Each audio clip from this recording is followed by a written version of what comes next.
Hi అండి, నమస్తే అందరికీ. Welcome to my channel. మీరు కనుక మా ఛానల్ని కొత్తగా చూస్తున్నట్లయితే సబ్స్క్రైబ్ చేసుకోండి. ఇప్పుడు రేషన్ కార్డులో ఈకేవైసీ అప్డేట్ గురించి చెప్దామని అయితే ఈ వీడియో చేస్తున్నానండి. రేషన్ కార్డులో ఈకేవైసీ చేసుకొని పర్సన్ని తొలగించే అవకాశం ఉంటుంది కావచ్చు, దాని గురించి అయితే చెప్తున్నాను. ఇప్పుడు మా ఇంట్లోనే చూడండి, 2 పిల్లలు ఉన్నారు.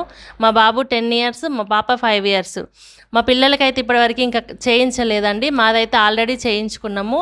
ఇది గత 6 నెలల నుండి అయితే చెప్తున్నారు. కాకపోతే మనం ఏంటంటే దాన్ని పెద్దగా పట్టించుకోవట్లేదు. దీని గురించి అయితే ఇన్ఫర్మేషన్ ఇస్తున్నాను. ఈ వీడియో అయితే స్టాప్ చేయకుండా కంప్లీట్గానే అయితే చూడండి. ఇంకొకటి, ఇప్పుడు మా బాబుకి 10 ఇయర్స్ కాబట్టి మా బాబుకి ఒక 2-3 సార్లు ట్రై చేయంగానైతే తంబ అయితే ఓకే అయింది, వచ్చింది.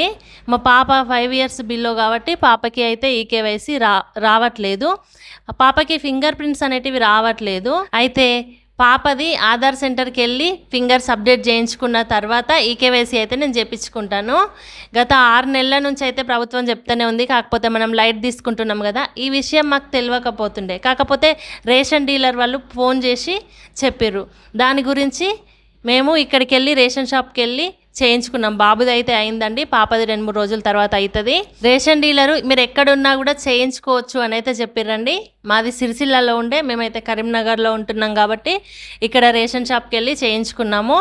సో ఎంతో కష్టపడి మనం పిల్లల్ని రేషన్ కార్డులో యాడ్ చేసుకునే ప్రయత్నం అయితే చేసినాం కదా, యాడ్ చేసుకున్నాం కదా.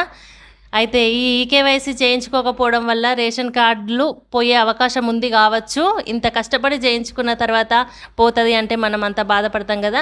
సో దీని గురించి అయితే వీడియో చేస్తున్నాను. ప్రతి ఒక్కరూ ఖచ్చితంగా ఈకేవైసీ చేయించుకునే ప్రయత్నం అయితే చేయండి. ఫస్ట్ ఈ ఈకేవైసీ చేయించుకోవడం అనేది ఈ మంత్ ఎండింగ్ అని అంటున్నారు. మరి డేట్ ఎక్స్చేంజ్ చేస్తారా చేయరా అనేది అయితే తెలియదండి. మీరు మీ రేషన్ డీలర్లను అడిగి తెలుసుకోండి.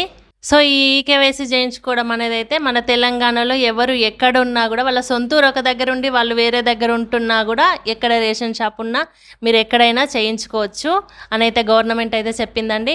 ఈ వీడియో కనుక మీకు నచ్చినట్లయితే సబ్స్క్రైబ్ చేసుకోండి, మరికొందరికి షేర్ చేయండి, లైక్ చేయండి. Thanks for watching.